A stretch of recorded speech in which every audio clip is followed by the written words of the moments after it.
নমস্কার, আমি সবরী। আমার নতুন একটি ব্লগে তোমাদের সবাইকে জানাই স্বাগত।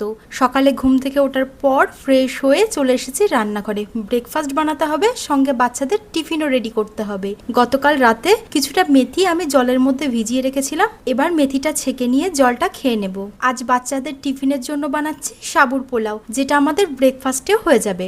মাঝারি দানার যে সাবুটা আছে সেটাকে আমি গতকাল রাত্রে খুব ভালোভাবে ধুয়ে জলে ভিজিয়ে রেখেছিলাম। দেখো সকালে কি সুন্দর ফুলে গেছে আর খুব সুন্দর নরম হয়েছে, আর এটা একদম ঝরঝরে ভাবে তৈরি হয়েছে। এর মধ্যে কিন্তু একটুও জল নেই। আর এই সাবুর পোলাওয়ের মধ্যে দেওয়ার জন্য কেটে নিয়েছি কিছুটা সবজি। এর মধ্যে আছে আলু, গাজর আর বিনস।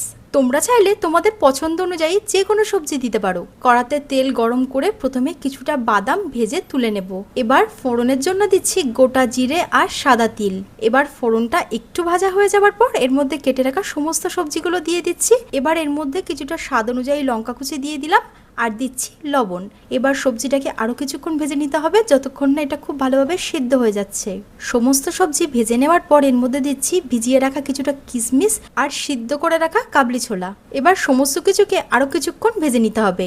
সব শেষে আমি এর মধ্যে দিচ্ছি ভিজিয়ে রাখা সাবুদানাগুলো। এবার স্বাদ মতো একটু লবণ দিয়ে দিলাম আর দিচ্ছি স্বাদ মতো একটু চিনি, আর আগে থেকে ভেজে রাখা বাদামটাও এর মধ্যে দিয়ে দিলাম। এবার সবকিছুকে লো ফ্লেমে আরো কিছুক্ষণের জন্য ভেজে নিতে হবে, যতক্ষণ না এই যে সাবুদানাটা ট্রান্সপারেন্ট হয়ে যাচ্ছে। তখনই কিন্তু বুঝবে যে সাবুর পোলাওটা একদম রেডি হয়ে গেছে। সাবুর পোলাওটা তৈরি হয়ে যাওয়ার পর আমি বাচ্চাদের টিফিনটাও রেডি করে নিয়েছি।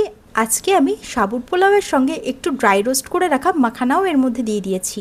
যারা ওয়েট লস করতে চাইছো তারাও এটা খেতে পারো, পরিমাণটা কিন্তু একটু বুঝে শুনে খেতে হবে। এটা খেতে ভীষণ টেস্টি হয়, তোমরা বাড়িতে অবশ্যই বানিয়ে দেখো। যদি তোমাদের এই রেসিপিটা ভালো লেগে থাকে অবশ্যই আমাকে কমেন্টে জানিও। ভালো লাগলে লাইক আর শেয়ার করতে ভুলো না। আজ তবে এই পর্যন্তই, আবার হাজির হয়ে যাব নতুন একটা ভিডিও নিয়ে।